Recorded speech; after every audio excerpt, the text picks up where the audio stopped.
So I got this Reddy Heater, and it's old. I'm trying to get it working again.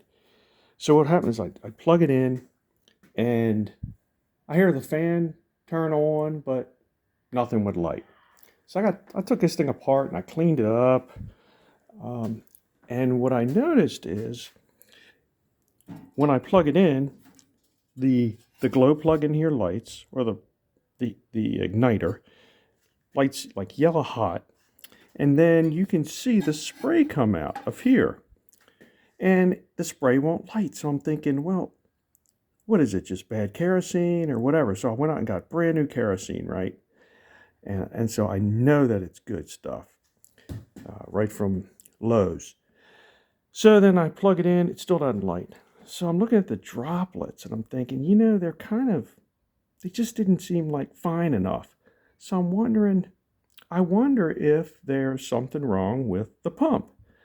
So I'm looking back at this pump, and I got it apart now, but what I noticed was, look, well, it might have been how it got cracked to begin with. No, but there's a crack in it. Look, see? So, and if you look at the light, look at this. Look at it through the light. Let's see if you can, there it is. Look at that crack, man. Well, I'm losing air.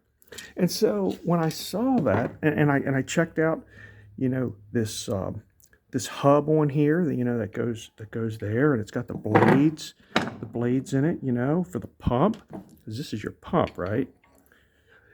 That looked good. It looked like it would make good contact in here, and so I simulated the pump with compressed air right here, and I turned my ball valve almost closed. I tried to simulate the pump, right? Get a certain amount of airflow, so that way I could get the right amount of atomization on the kerosene. And when my wife actually plugged it in for me. When I said, all right, plug it in. So she plugged it in, glow plug ignited, the fan didn't start, there's a delay like normal, and I put air right here. And when I put the air there, this thing ignited.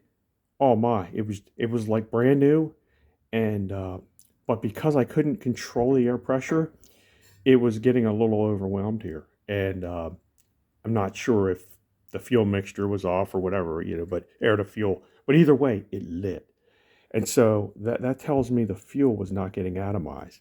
And when I looked at this pump, I'm thinking I can get another pump. Well, of course, I started taking things apart, and a ball fell out of here, and I'm thinking, well, did it have a spring? I don't know, but either way, I'm just curiosity got to me. But yeah, Dad, it's like I think that's it, And so I'm gonna rebuild. There's this one I took. Where is that thing? Here it is. And so what I noticed in here, I thought, maybe that's clogged, right? So I got looking in here, and this little foam insert is pretty much falling apart. So I was just wondering if that was a restriction. This right here, I got to get a little educated on what this does, but I know that, where it goes, looks like it might have something to do with the airflow. And these little things, here's a little ball in here. That, I don't know if that's a check, if there was a spring or something in there, but you can hear it going back and forth. I took it out, and I don't know if I dropped the spring.